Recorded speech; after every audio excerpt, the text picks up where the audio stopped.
शिक्षा सेतु गोष्ठी शिक्षा परिवार भटली विषय विज्ञान प्रसंग सूर्य पृथ्वी और चंद्र मध्य थिबा सामंजस्य को जानिबे। पिला माने आज सूर्य पृथ्वी और चंद्र मध्य थिबा सामंजस्य को तो जानिबा, किंतु प्रथमे सेमानक विषय रे सम्यक धारणा पाइबा।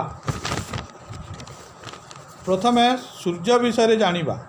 सूर्य एक नक्षत्र बा तारा, यार निजर आलोक अच्छी, यह एक ज्वलंत उज्ज्वल पिंड, यह स्थिर और यार आवर्तन काल 25 दिन। तापर पृथ्वी विषय जानिबा।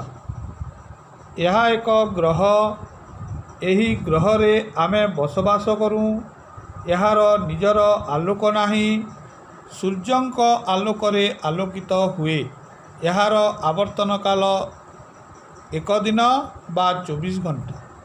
तापर चंद्र विषय जानिबा। चंद्र एक उपग्रह, यह पृथ्वी चारिपटे घूरे, यार निजर आलोक नाही और यार आवर्तन काल 28 दिन। सूर्य पृथ्वी और चंद्र मध्य थिबा सामंजस्य को आस जानिबा। सूर्य एक ज्योतिष्क, पृथ्वी मध्य गोटे ज्योतिष्क, चंद्र मध्य गोटे ज्योतिष्क। सूर्यर माध्याकर्षण शक्ति अच्छी, पृथ्वीर मध्य माध्याकर्षण शक्ति अच्छी, चंद्रर मध्य माध्याकर्षण शक्ति अच्छी। सूर्यर ओजन अच्छी, पृथ्वीर मध्य ओजन अच्छी, चंद्रर मध्य ओजन अच्छी।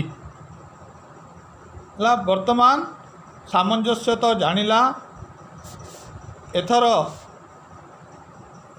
तुम मानक पाई एक कार्यफर्द दिखाई, ताकू पूरण करी खाता रे लिखि रखिब।